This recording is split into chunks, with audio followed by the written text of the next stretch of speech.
Yo, Dre. Mana T-O-X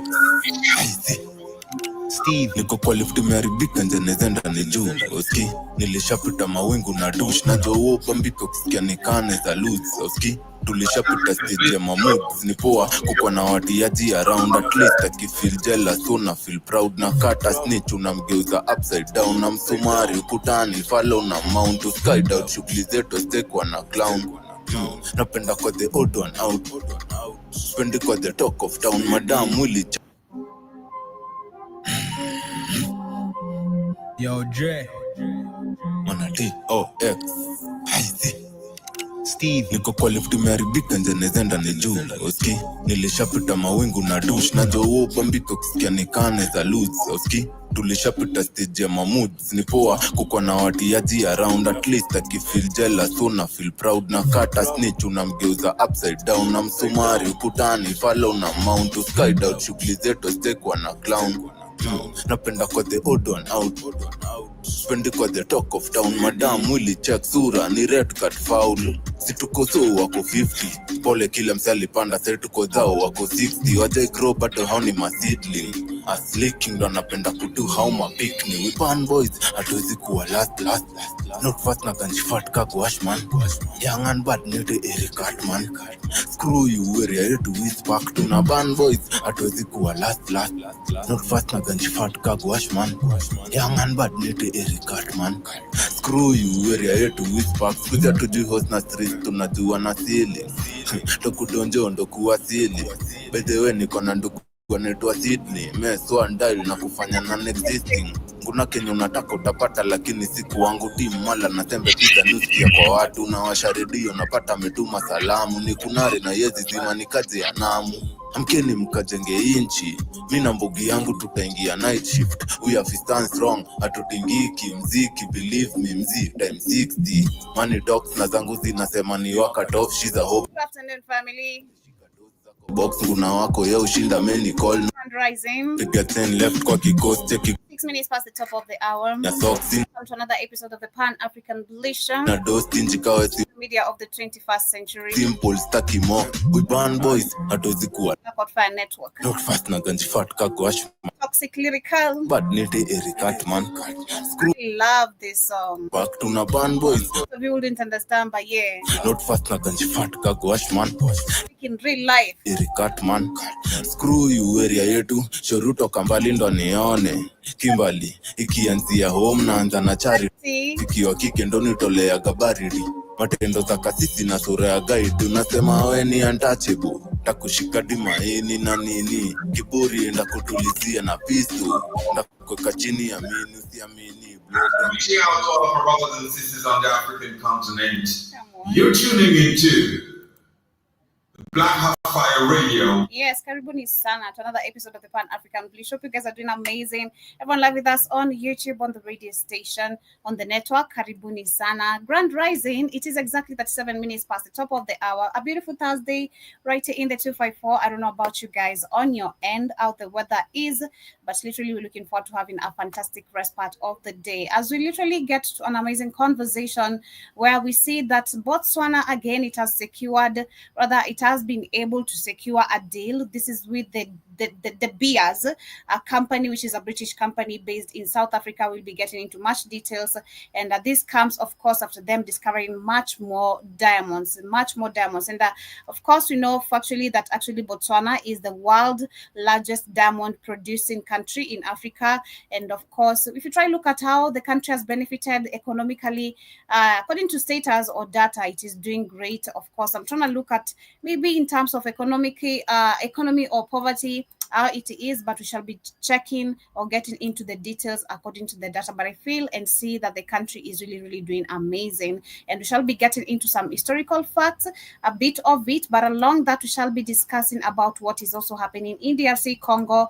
A known illness has emerged and has killed so far 50 people in a country literally that is literally going under so much war and attack, people being displaced, counties, cities being taken over. It is just something that we know that what the white people are really doing, they really understand and know the agenda. We shall also discuss, of course, what is happening in Sudan, where the war, of course, is escalating, and as that is as it is escalating, we see that the UN and the rest of the crew are looking forward to actually set up election dates. It's just the confusion in the country, and it is so crazy. But along that, we shall also discuss about, of course, what is happening also in other countries, and of course, karibuni sana. Before we get back to one more jam, it is on a Thursday. Tonight we shall be throwing it all the way back, of course. So remember to download our app. That is where we shall be literally live. In case you do not have our app, you can find it on the Google Play Store.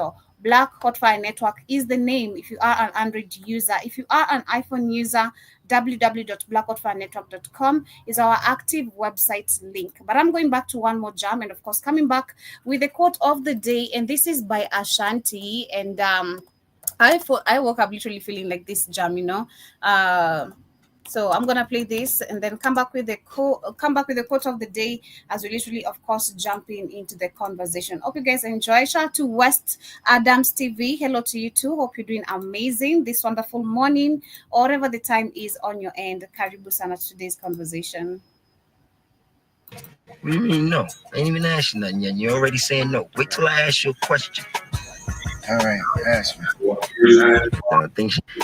Intentional events. I love literally everything intentional. Why am I just appearing to a place? Just because people are appearing, what is my intentions of being there? So yeah, move literally with intentions, and everything literally will move with clarity as you move forward, if I'm making sense. But karibuni sana once again to today's conversation. And as we get started, of course, I want to start with a video right here as we get to literally, of course, connect. Me being in Africa, and majority of our audience, they are, of course, in America. And there is, of course, we keep on talking about the division that has been created when it comes to both of us. We're same people, but there is that division that has been created to make us feel or seem like we're different people. Where I've had, of course, bunch of you talking about the tribalism, which is a high effect, and how Africans, when they go to America, they wanna, move in with that tribalism, which is not something most of you know about or have grown up with, of course. So it is something that tends to become a turnoff when it comes to both ends, or one end. And when it comes also to our end, there's that culture that has been promoted when it comes to majority of the Black Americans, or the Black Americans literally, or there's promotion of drugs, killing, shooting, and a whole lot of bunch of things. Families not being able to work together, all this promotion of women just being unable to, stay in marriages is just super crazy. But I want to share this video because it reminds me of a conversation we were also having on Tuesday on the reaction time with Shmani, and it was discussing basically literally the same whole thing, where we had this Kenyan lady complaining about, Black American men, da da da da da da da. But until we really understand how the system has been created, that's when we're going to understand and learn the need of stopping criticizing each other. If we understand how the system has been created and how effective it is to us as Black people, and why they want to keep us divided, we'll not be pushing some criticisms towards ourselves. So let me share this very quickly as we get to move on to other conversations. You have to understand, America is a system. The first day you enter in America, it's literally having someone on your shoulder saying this, hey, you see this Black American kid? He looks like you. He talks like you. He even has the same hair as you, but Charlie, he no be you. You see, look at him. He's shooting guns. He's wearing his pants this way. Oh, look at his hair. You're from Ghana, royal family, Ashanti culture. This is not you. And so as soon as you're at that airport, you disconnect. Oh, that's not me. So whatever you see him, he's suffering with, you talk from day one, oh, that's not you. Don't let the color, fool you. That's not you. Now, what you don't know is this. That same man that met you there has gone to that same Black guy in America. Hey, Charlie, you see this African guy? He's not the same color hair as you. He has the same texture. But he's not you. Look at him. He's swinging on trees. Look at his stomach. He can't feed it. Exactly how they fed the misinformation of how Africa looks like. And then when you come to Africa, or if you get to do much more research, you discover actually Africa is really a beautiful continent full of nature, full of everything you require, not in all these chemicals they keep on now, putting and pushing towards people's livelihood. It's super crazy. Yes, and they've also said, of course, we live in trees, we live in huts, which of course we see them now embracing our culture. And I've said these huts right now are the most expensive resorts in Africa if you actually do more research, especially in Swahili lands, Swahili places like Tanzania, Mombasa. You find these huts are the most expensive resorts in today's era in 2025. People, every negative thing about Africa, they will tell him. So he says, I'm not that neither. So the moment you land in America, you're like this. Separated. You are separated. The system is built for separation. To get a visa, you're automatically separated. Yes. You know what I'm saying? So by the time you enter that country, you are already in. When you get exactly, which explains everything very well. You need to understand the system, and that literally is up to us, the people back in Africa, and then also the Black Americans, those who have been misinformed about Africa itself. You know, it's like the good example I want to use of the passport brother who was calling us monkeys. You know, saying that he came to save us, is our colonial like what? Excuse me. Do research of where you're coming from, where you're actually going. You know, how did you end up also where you're coming from? Do research, stop being ignorant and moving to the rest of the world, literally assuming everyone is ignorant as you. Do research. And until we also understand this system division that actually is being created, that's when you're going to stop the ignorance of just going and pinning names on people. Traveling, again, I love what there's this guy, I think Musa, who was on Iwaton's show, who said traveling literally helps you to open up your mentality, your mindset, to see things differently, interact with cultures, traditions, see how people live, especially when it comes to us as African people. And that should enable you to understand literally what has been portrayed about us all along generally has been lies. We're easy to connect, we're easy to work together, even when it comes to the notion of which most of the times I hear kids saying, Black women are not able to work together.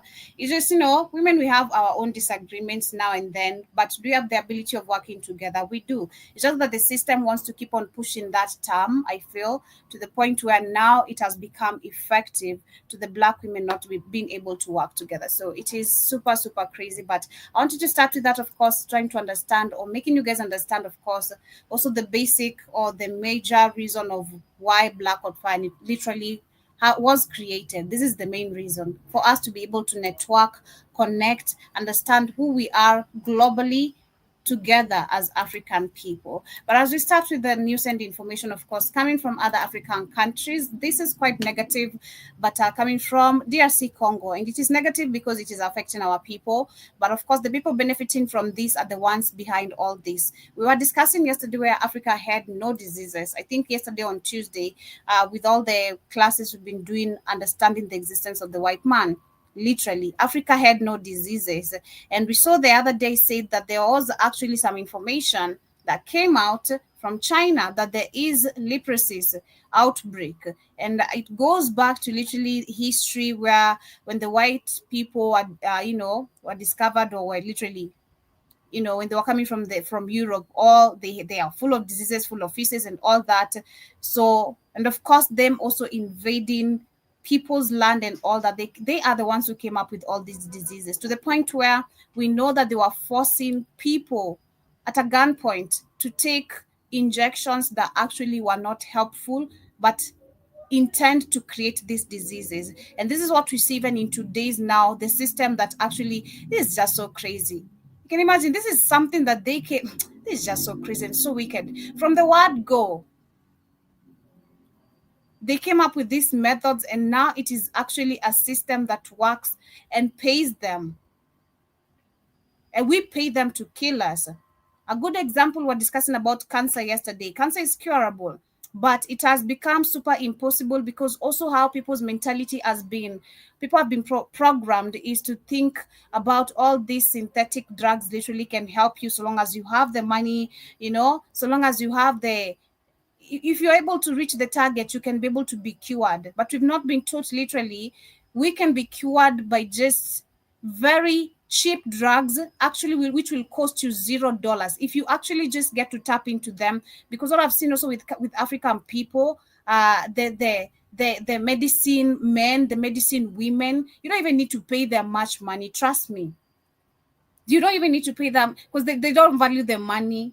They value the health first before the money. I've seen this personally being young. I've seen this even in my teenagehood, where we've gone literally traditional women who could give us some certain medicines to help us in different ways. It's not about the money, it's about your health. But if you look at the system, how it has been created, this is what we've seen. They create the Hegelian dialectic effect again. They come up with the diseases, we react towards them, which of course affects us. They come up with the solution. But again, it's a cycle that is going to keep us in the same thing and never get help. Cancer. Most of the people are dying because of the radiotherapy, chemotherapy. It's not helping them. Most of the people don't have information that actually there's real cure outside there, which is very organic, because that information is not spread out and it's not to be known. You're gonna destroy the business, what we were discussing yesterday. But what is happening in DRC Congo? Of course, like I said earlier, this unknown illness, which has killed over 50 people in DRC Congo, and it's quite crazy to say that this is a country currently, of course, being affected highly by displacement of the people. Not only that, we've seen, of course, we've seen the M23 rebel advancing in different cities, and literally peace and insecurity is something that is not on the table to talk about. It's not up to the African puppet in power for him to decide. And this is why we see the blame games that they keep on coming up with. I was discussing this on Monday, where we saw Joseph Kabila and Felix Tshisekedi. They've been throwing that back and forth accusation all the time of, you did this because you did.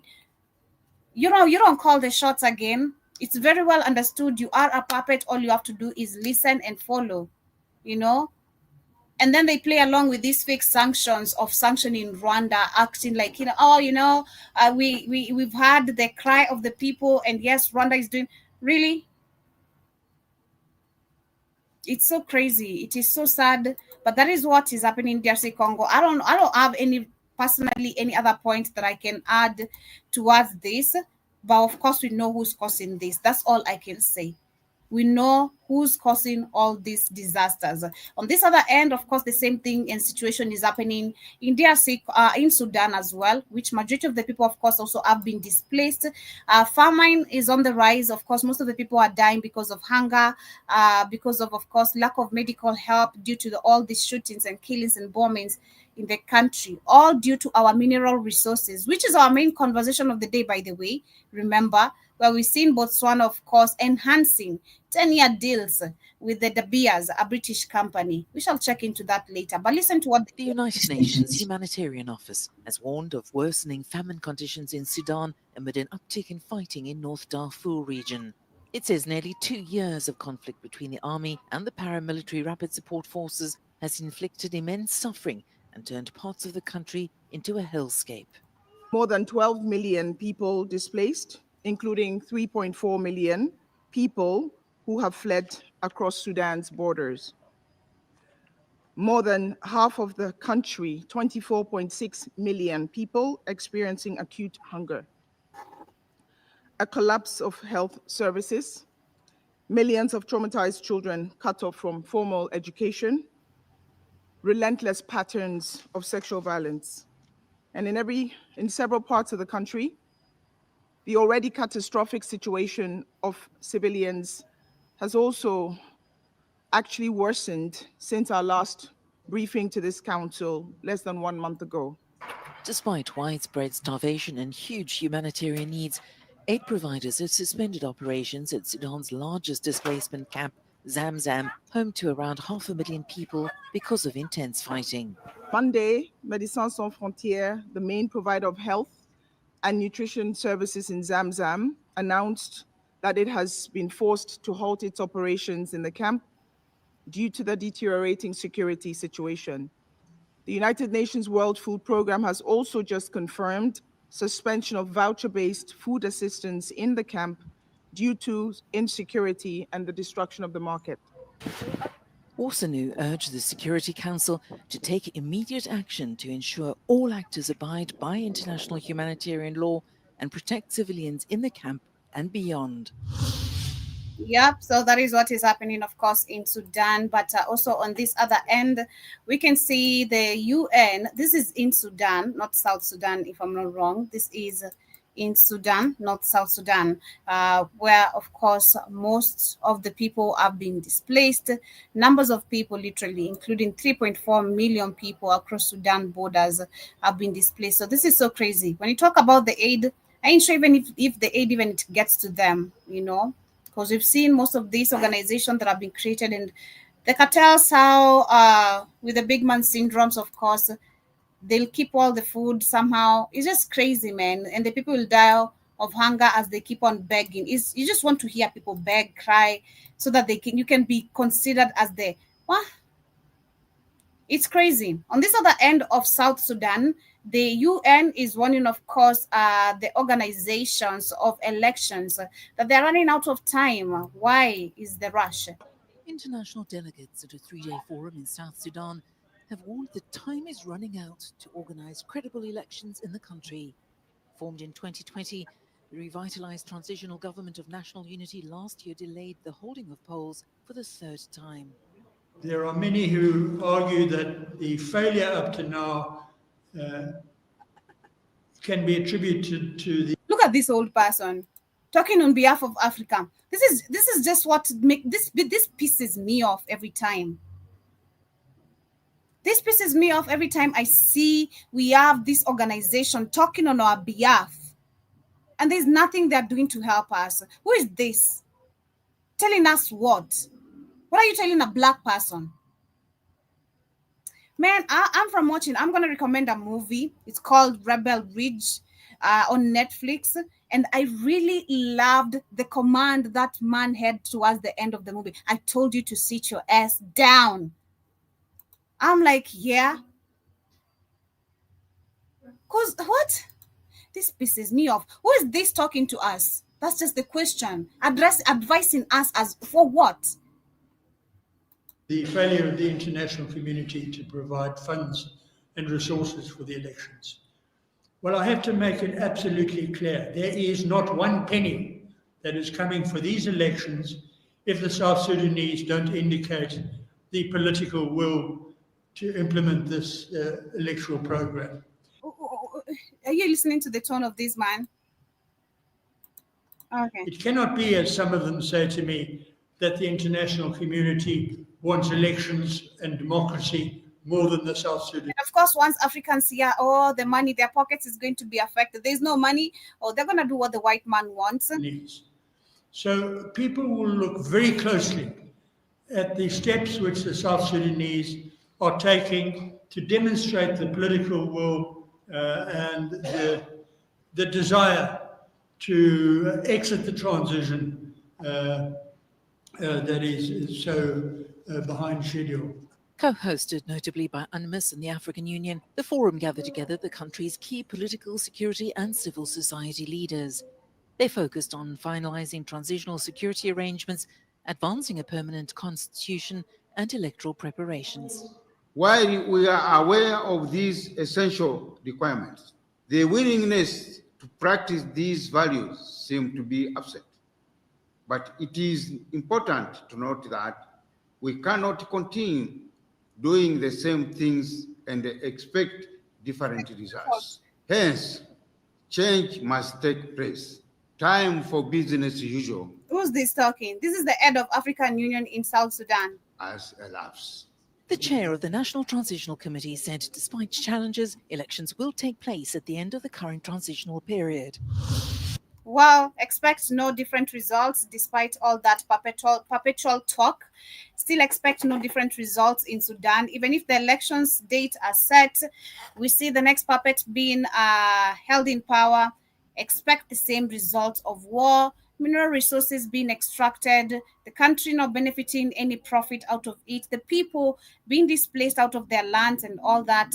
Bombings and shootings still a norm, like how it has been for all those past decades, So, I mean, what's new? UN, what new should we expect? But as we shift to Botswana, of course, we're looking at our mineral resources.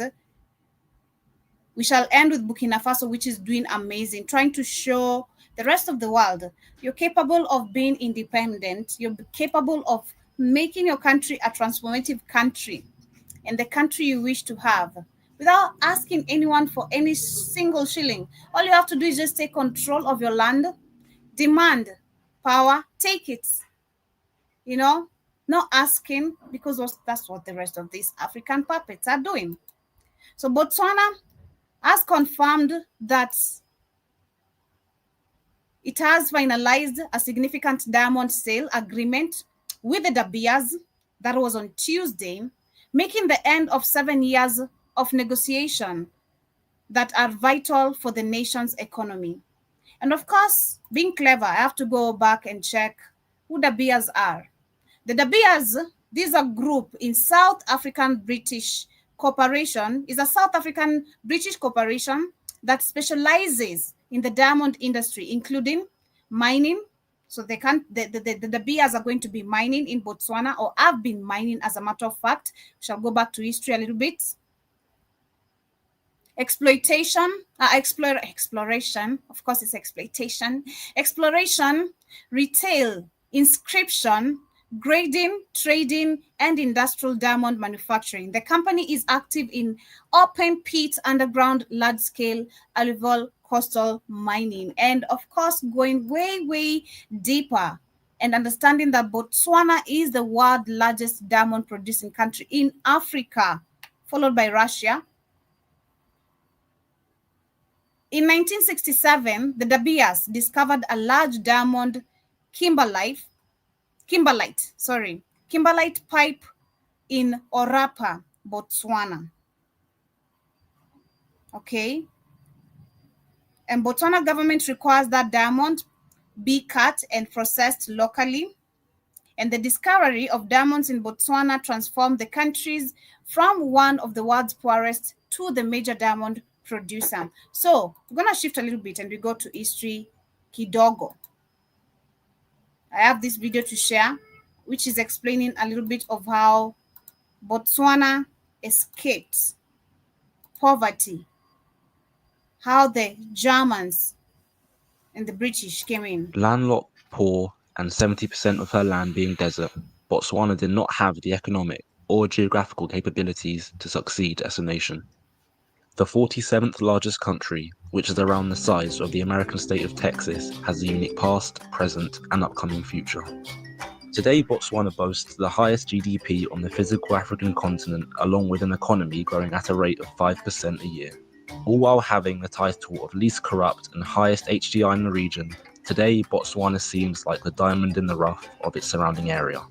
However, like many things, the actions of yesterday define today, or in this case, the actions of around 55 years ago have defined the country's position today.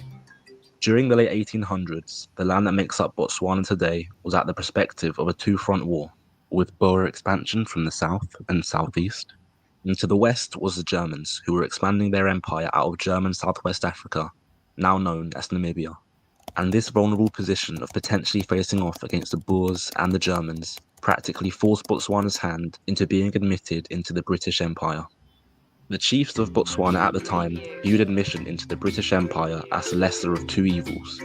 Despite being a part of the empire, Bechuanaland, or Botswana, kept their governmental system and overall were not exploited to the same level as their neighbouring countries. The protectorate of Bechuanaland, or Botswana, had no real use to the British Empire and were only really viewed as a buffer state. Karibu sana Keith. Nothing sounded, Joby. When I get a time, you just on YouTube, huh? Yeah, I'm on YouTube and on the radio. No, We're talking about yeah. I'm Rumble. Go ahead. Yeah, we're talking about Botswana. You find us ahead, but I'm talking about Botswana here, which has enhanced another deal, a 10-year deal with the De Beers, and I'm talking about the De Beers, which we can see how they came into Botswana and how the beers are what, Joby? What the beers? The British. Cats with the what? The small hats. That's right. Mm-hmm. That's right. Yeah, so this video here is explaining a little bit of that history, and we're talking about the minerals also, just from talking about what is happening in Sudan, in Congo, where we can see the wars, of course, escalating, but these people also pushing for elections.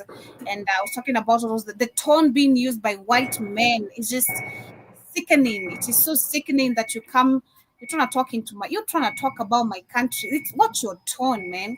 But anyway, we continue. Video. Because of lack of respect. Understand, these guys are from Britain, but they're small hats. They run South Africa, Namibia, the Beers and the Oppenheimers. They are small hats.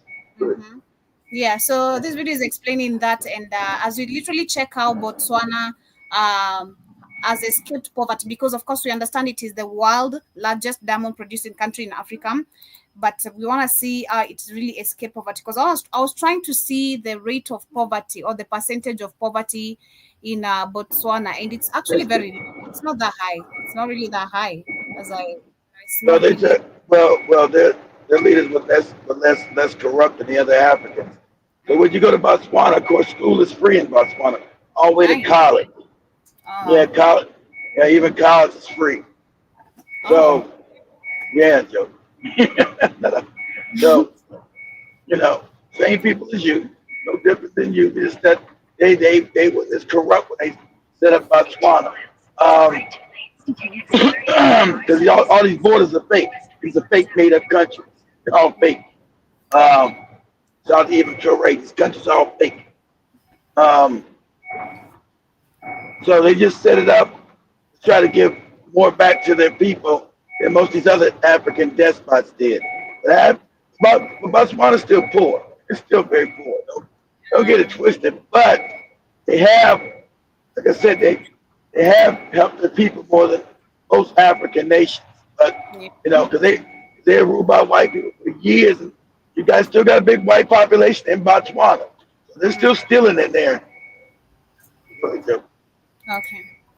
Landlocked, poor, and 70% of her land being desert, Exactly. Botswana did not have the economic or geographical capabilities to succeed as a nation.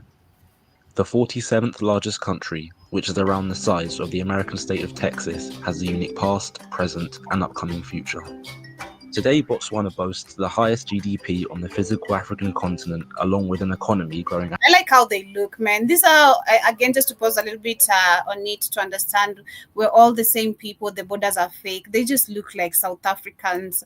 I don't know which part of South Africans, but the ones with the because they're next to South Africa. That's the same people. South Africans came from Kenya too. They're the same people. Same thing. You are the same damn. I like their faces. Like I like the way they look. They just look just cute. You know what you just did? You went to your South African accent. I like the way they look. At a rate of 5% a year, all while having the title of least corrupt and highest HDI in the region. Exactly, Today, least corrupt. Exactly, least corrupt. Exactly, least corrupt of its surrounding area. However, like many things, the actions of yesterday define today, or in this case, the actions of around 55 years ago have defined the country's position today. During the late 1800s, the land that makes up Botswana today was at the perspective of a two-front war, with Boer expansion from the south and southeast. And to the west was the Germans, who were expanding their empire out of German southwest Africa. Boers are white. Those are the white Dutch calling themselves Afrikaners. So they changed the name from Boers, which is Dutch, to Afrikaners, Joby. So you got the Germans who took over Namibia. That's why they still own the majority of land in Namibia, coming from the west, trying to take over. So it was white people trying to take over everything down there. Same white people in that fake town town called Irania. Those bastards. And this vulnerable position of potentially facing off against the Boers and the Germans practically forced Botswana's hand into being admitted into the British Empire. The chiefs of Botswana at the time viewed admission into the British Empire as the lesser of two evils. Despite being a part of the empire, Bechuanaland, or Botswana, kept their governmental system and overall were not exploited to the same level as their neighbouring countries. the protectorate of Bechuanaland, or Botswana, had no real use to the British Empire and were only really viewed as a buffer state and a glorified entry further inland to the central region of Africa. The quote-unquote economic miracle of Botswana happened post-independence in 1966. When Botswana was granted independence, it was poor, to say the least. In fact, it was the second poorest nation in the world, with an economy mostly based on cattle farming and foreign aid. At the time, the average yearly income was $80 US, and 1/5 of the population were reliant on government rations. The population was mostly uneducated, with That's $80. That's $80 a year. Talking about poor than a motherfucker. That was the annual salary. $80 a year. That's what Joby makes in a week. A higher education in 1965, so the future of Botswana was not looking up, to say the least. In 2 years, the nation's economic future would take a turn for the best with the discovery of diamonds. Following the discovery of shiny rocks in the ground, the government and the diamond mining company De Beers established a joint company known as Debswana.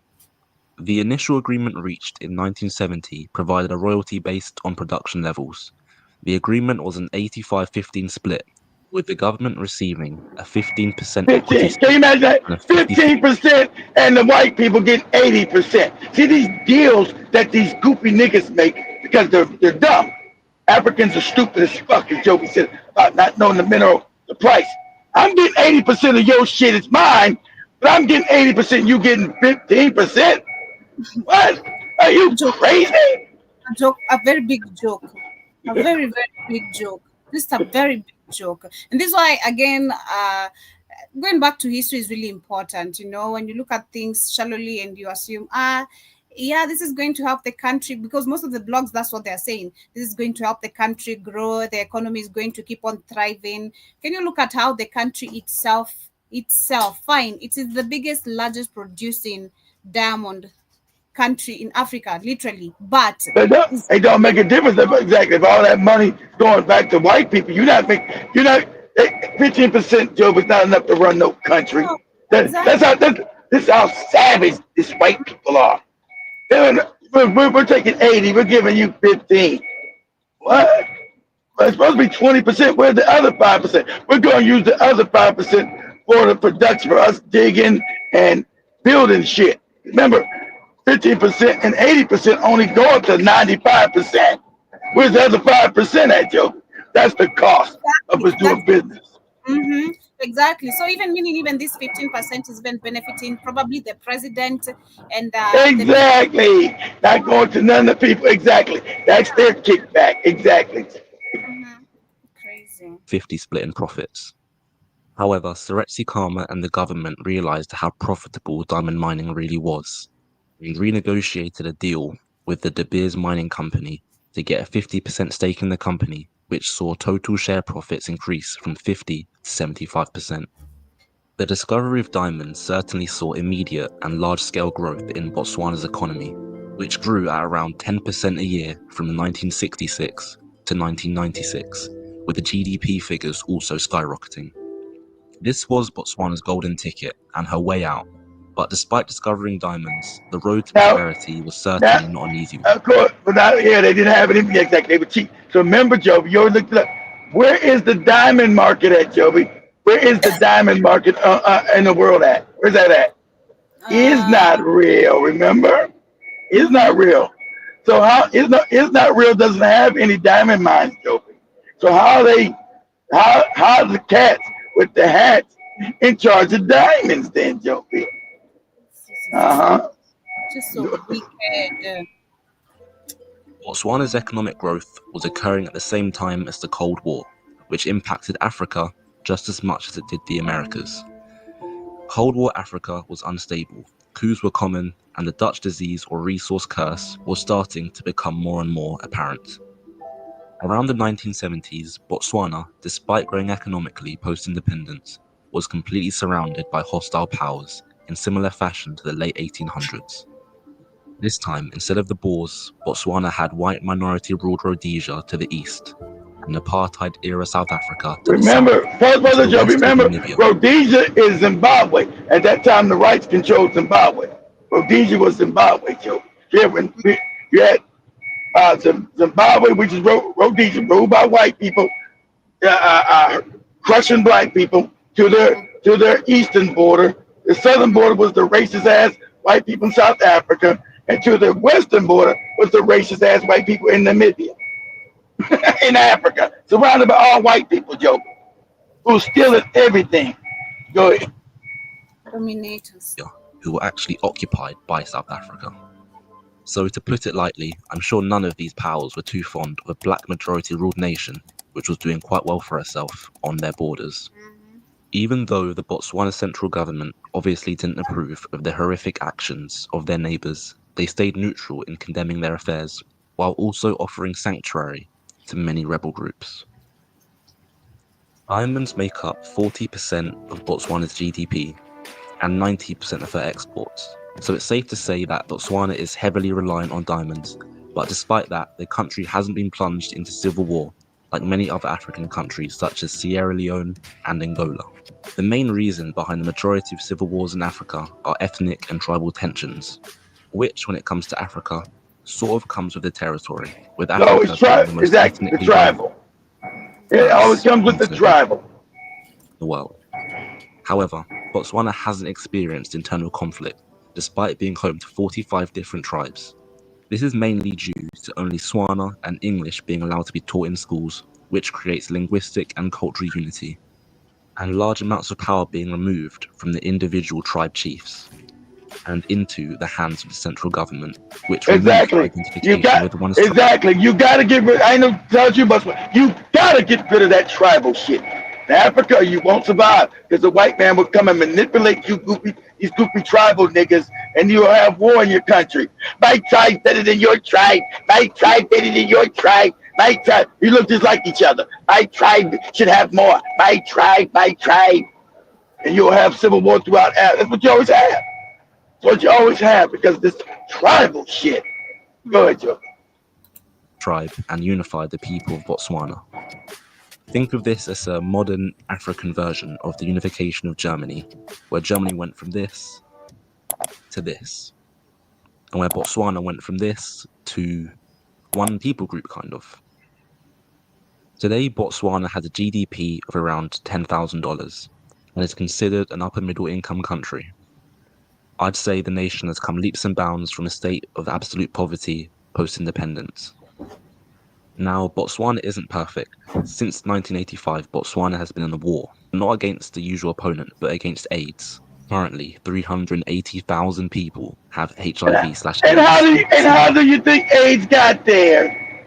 Remember, South Africa was at war. The white people were at war with the Africans around there. And they introduced AIDS to the African because there was no AIDS in Botswana, and we know AIDS is not a sexually transmitted disease. So where did it come from? You know where it came from, but we can't say it because we're on YouTube, and everybody knows where it came from. Go ahead, Joe. I already said it, man. I already said it's why people brought it from the first conversation I was having, you know. I gotta put this on private. What is happening in DRC Congo? Unknown illness killing people in a country under war. Of course. Where's coming from? Come on. Of course. Which makes up a whopping 22% of the population, which results in about 5,000 yearly deaths. And still today, 14% of Botswana lives in poverty, and her economy is extremely reliant on the price of diamonds not falling. Now, diamonds, as an economy, you were supposed to diversify. Diamonds get you a little bit out of poverty, but then you're supposed to, since you got free education, Botswana, you're supposed to take their youth and diversify your economy. Let the youth start building new businesses, that you're not just relying on one source of income. You diversify that. Hello, Joel Mosquito. AIDS never came from Kenya. I think it came from Ghana, Joel Mosquito. You need to do research very well. You know? From Ghana or England, check very well. Could be around your neighborhood there where you are. But anyway, on the next video I want to share, of course, is now the deal that has been made between Botswana and the De Beers. That is the current new deal. And if you hear the bullshit, it's just bullshit. It's bullshit again, bullshit. We can hear 80%. They've been controlling 80% and probably even 100%, because also the leaders here. Let me see how old is the current president of Botswana. How old? He's young, Joby. That's the new. He just got elected. He's young. Probably about 40, probably about 50 or 48, something like that. 55. Yeah, he's 55. Yeah, he just got elected. But yeah, still, whether elected or diselected, there is going to serve the same purpose, ensuring that the white people get what they need. Like I've said, when you look at Sudan, with whether we have the UN, whoever is calling for ceasefire, the African puppets they don't call the shots. I don't know, Joe, but this young leader in Botswana seems to be a revolutionary. He wasn't supposed to win. He went against the grain. I think he's more of a revolutionary. So that's how they start. They're in. True. Please the people, you gotta put an act, let people feed on what they believe. Yeah, that's true too. Once I'm in, I already got what I needed. Let me feed the balloon stomach, and I'll keep on blaming the previous regime. You're right, because he doesn't have the balloon stomach yet, Joby. Exactly. Thank you. Wait even you see the Senegalese president. Enough. Having 2 wives. Oh my God, that's gonna be a big one. Hey, Snap Flash fam. Botswana just made history in the diamond industry with a groundbreaking deal that's set to reshape its It's not groundbreaking, it's some bullshit. Economic future. You see, AI is so crazy. I love AI, how it exaggerates. Just listen to the exaggeration. Yeah, exactly. But the AI has only been programmed by the person who made the video. Writing that shit. The exaggeration in it. It's making a groundbreaking deal. What the heck? No groundbreaking. The government and De Beers have officially sealed a landmark agreement that will secure Botswana's position as a global diamond powerhouse for decades to come. What does this new deal mean for Botswana's economy? And why is it being hailed as one of the biggest public-private partnerships on Earth? Stick around. We've got all the public-private partnership, which is a big red flag already for our country, because we know. Exactly. The public-private partnership means it destroys. It destroys. You wouldn't even do that. Before we dive in, make sure to like, share, and subscribe. Botswana and De Beers have officially finalized negotiations on a new sales agreement for Botswana's rough diamond production, as well as an extension of mining licenses beyond 2029. This long-awaited deal cements a partnership that has fueled Botswana's economic growth for over 5 decades. See, Botswana, which is dumb. Okay, Joby, why isn't it 55 years that Botswanans learn to mind their own shit, Joby, and take all the profit? 80%. Come on, when you give 80%, how do you expect? Well, God damn it, you're going to school. You got schools. So why won't you teach them how to do it, and then you do it yourself? When you're not paying school fees, sometimes maybe you can't critically think. You need to look for finances. Like, if it's hard, when you're given knowledge, but you're not struggling to get that knowledge, you can't critically think sometimes. That's what I'm gonna say. 50 joint venture between the Botswana government and De Beers operates the country's largest diamond mines, including Jwaneng, Orapa, Letlakan, and Damsha. Now, with regulatory approvals on the way, the deal ensures that Botswana will continue to reap the rewards of its diamond wealth well into the 2050s. Speaking at the Mining Indaba 2025 in Cape Town, Botswana's Minister of Minerals and Energy, Bogolo Kenowendo, said this agreement marks the beginning of a new chapter in the country's diamond industry. Thank you, Duso. Good morning, everyone. As has been introduced, my name is Bogolo Joy Kenowendo, and I'm the Minister of Minerals and Energy in Botswana, the greatest and topmost diamond producer in the world. Today, we are pleased to share with you, as we have circulated earlier this morning, that the government You know why they're in South Africa, right, Joby? Because the De Beers run the diamond mines in South Africa too, Joby. Yeah. I read that. I literally had to check it out. The De Beers is a group it's a group, a South African British corporation that specializes in diamond industry, in mining, exploration, retail, inscription, grading, trading, and industrial diamond. And there's no diamonds in England. And when the British crown, the Queen's crown, full of African diamonds and gold, because none of that shit's in Europe.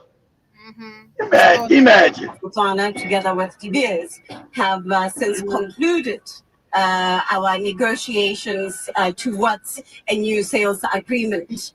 And we've had and if you try to kick them out, and if you try to kick these white people out, they'll put war in your country, guys.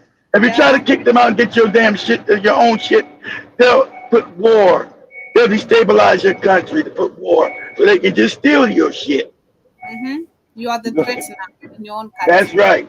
For the last 5+ years. And we have, as of last week, Friday, come to the conclusion of these negotiations. Now, the main question is, so what does this mean for the diamond industry? As we said during the president's inaugural visit outside Botswana and outside the continent in Belgium and Antwerp, we hope that this agreement will bring some level of stability and rebuild market confidence in the diamond industry. And we are looking forward to our continued partnership with De Beers over the next 10+ years as the sales agreement stands at the moment, with an option to extend a further 5 years. And we are currently in the process of finalizing the mining rights and so forth, but we intend to sign it shortly. De Beers Botswana CEO Al Cook didn't hold back on his praise for the agreement. Thank you so much.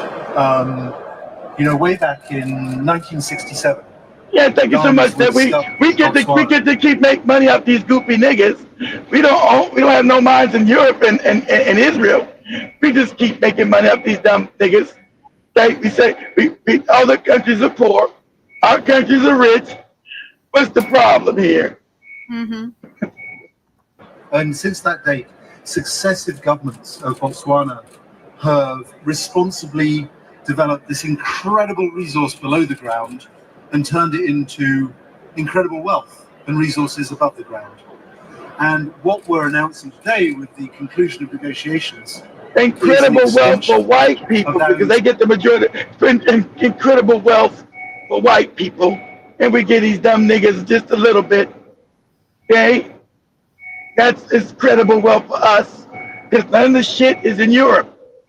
And without Africa, we're poor. And we'll go to war with you niggas to keep it. Go ahead, Joe. Partnerships that have lasted more than 50 years out until the middle of this century and beyond, with mining agreements that go out to 2054. I believe that this is the greatest public-private partnership on earth. And it's an incredible source of pride to now set out the forecast, the future of this agreement spanning out beyond the middle of this century. There are a couple of aspects of this agreement that I think we're particularly proud about. And the first of those is the Diamonds for Development program, which only benefits you. Bullshit and bullshit and bullshit. So, man, shout out to Botswana. You can see already that new president already is a sellout kid. There's no revolution there. This is just literally Joby, what can he do? Those deals have been signed before he takes power. He's caught up in a system that he couldn't contradict, because that's the power of the country. It's a new, fresh deal. So you have the right to say no. We don't want to continue with the partnership you had with the previous regime. Your time is over, because they have been in the country since 1967. That is when De Beers discovered the largest diamond in kimberlite. That is kimberlite pipe in Orapa. They actually been in longer than that. It's just that yeah, because they've been there longer than that, Joe. But it's just that they decided to come up with a deal. So I'm sure because remember De Beers have been in that part. The De Beers were part of Cecil Rhodes' wicked ass. Where you got that's why Zimbabwe was named after Cecil Rhodes, Rhodesia. Zimbabwe and Zambia, yes, Joe, named after this homosexual cracker from England. That's where the name Rhodes came from. It was called Rhodesia. So Zimbabwe and Zambia were named Upper, Northern, and Southern Rhodesia. And South Rhodes, Cecil Rhodes, ran Africa from. Put us up for me, Joe, real quick. Say when was Cecil Rhodes the prime minister of South Africa? And he started in South Africa still, and then they created his own countries in Zimbabwe and Cecil Rhodes. CECIL, and then Rhodes, RHODES. When was Cecil Rhodes prime minister of South Africa? I think that was back in 1890 or something. 1891.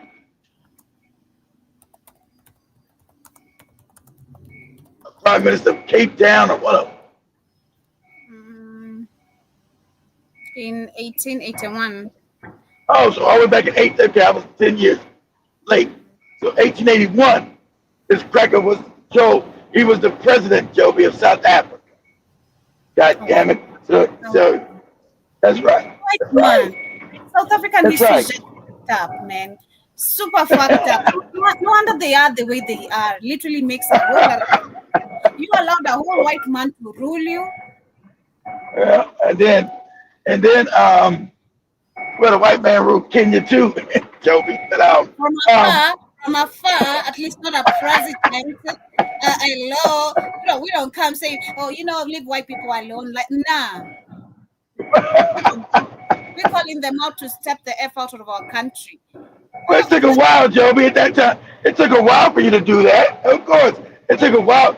Instead of calling it the president of Kenya, they called it the governor. The white guy, the governor of Kenya, or the governor, they called it the governor of Bazia or whatever. But that's when he was in South Africa and he said, yeah, I'm going to take over Zimbabwe and name this shit after me. That's why you got Rhodesia. So he took over Rhodesia and what we call Zimbabwe and Zambia today. You talking about those Zambian falls? You love the falls in Zambia? Cecil Rhodes, I'm taking all that shit. All of it. Damn these goopy niggas, I'm taking all of it. It is crazy. But of course, shout out to Botswana. If only we had our own manufacturing companies right here to process our own mineral resources. Don't be silly what they get. Hold on, Joe. Since we do that, let's be fair. Let's say, what was the name of the white ruler of Kenya under colonialism? Come on, the white. There's no white. What was the name of the white man? Let's pull that up. What was the name of the white? It was my grandfather bet on that. No white man. We're not accepting that as part of our history. We refuse. We abolish. We say no to that kind of history repeating itself as a matter of fact. Okay, so watch 2027 election. And remember, shout out to Kenyans that fought because Kenya was supposed to be another Zimbabwe, another Rhodesia, because they moved a bunch of white people in as settlers. It was called the white man's land. So shout out to Kenyans who fought against that. Said, no, you don't. No, the fuck you won't. Because they were going to make Kenya into Zimbabwe and South Africa. That was and Namibia. That's a fact. And you still won't accept it, literally. As we come to the end of today's conversation, well, let's look up that damn white guy's name, Joe. I ain't checking because I'm not accepting it. It's not part of our history. We never studied it in school, so we refuse. We don't know that. At least in South Africa, it is there in history. Literally, you are ruled by a white man. It's part of your history. Article, literally. None of us. For us, it's not applicable. So yeah, we know who we are. All right. Anyway, much love, family. Have yourselves a beautiful But day. they ruled by white people, Joby, all the way up to 1992, over 100 years. So they remember they didn't get freedom in South Africa, so-called freedom, until 1992. They were always ruled by white people. They're still not free. Of course not. White men are creating our whole country. Oh, yeah, that's right. That's right. It's a crazy town, man. But anyway, I'm a bit there still. I want to see the craziness of the people and see if they are really, really xenophobic. You better not go. If we seen that, you better not go in there talking no shit. They gonna get you, Joby. I want to see that. I want to see that. You know, I want to see that part. We'll let you go. That's just the Northern Cape. When we see you South Africa, the Cape Town, you just. I want to see that side. We'll get you guys. We'll get you guys a driver. You just drive up. I feel like to the Northern Cape. Until you experience some things, you can't judge them. You know, you've been there. You've interacted with a bunch of people. I never been to around here. I've been to South Africa. Okay. Yeah, South Africans, you know, and maybe because you are from America, they didn't give you all that xenophobic behavior. But I'd love to see it with me. You know, I want to see it with, interaction with the people. If the character is the same, because we used to hear about Tanzania a lot. Oh, Tanzanians are like this, until we went there. We're like, oh yeah, they're really like that. Confirm shit before you listen to those words. Confirm it.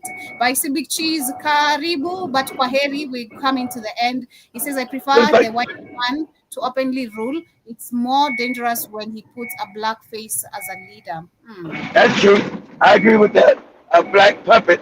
Yeah, I agree with that too. Because the black puppets are more dangerous because they're trying to prove their loyalty to white people. So they become more brutal. Like I'm the 70s, sorry ass or something. Yeah, I agree with that. Sound like you're gonna be living pretty good in Tanzania in a couple of weeks, Joey. Yeah, I love it there. I'm so ready. You know. I seen the hotel you and this gonna be sharing. That's the first thing I woke up to, and I even cried. I'm like, God damn, I'm traveling. I literally shed tears. I'm like, I'm so excited. I'm so happy. You have no idea. The Sagittarius in me just felt emotional. I'm like, yeah, it's adventure time, baby. What you like? You just make sure when you get down there, the workers are putting the restaurant together. You say, hey, you damn Tanzania, get to work, niggas. Oh my God. No jokes. Come on. You're going to get that work, or you get you know? No, you need some work, or you need someone else to replace you. We're not joking here. Come on. Much love, family. Remember, guys, no show tonight. Joey's gonna be doing the music show tonight. So either go to Black Empire Radio on TikTok or come to the network, and Joey will play your request. Fanya non-existing, kuna kile unataka utapata, lakini siku wangu mala na tembe pizza nisikia kwa watu na washaredio napata metuma salamu ni tunari na oh shit, y'all be letting the hair grow? Y'all be letting the hair grow back? What the fuck is going on? Watch out. We're going with Mish, Big Cheese. Money dogs na zangu zinasema ni waka dog, she's a horror alinigawia kama shika dozi za box na wako leo shinda meni looks nice, all right. Wallace is not included, Joe Mosquito. Now what? Wallace is not going, Joe Mosquitoes. Joey Big kicked Wallace to the curb.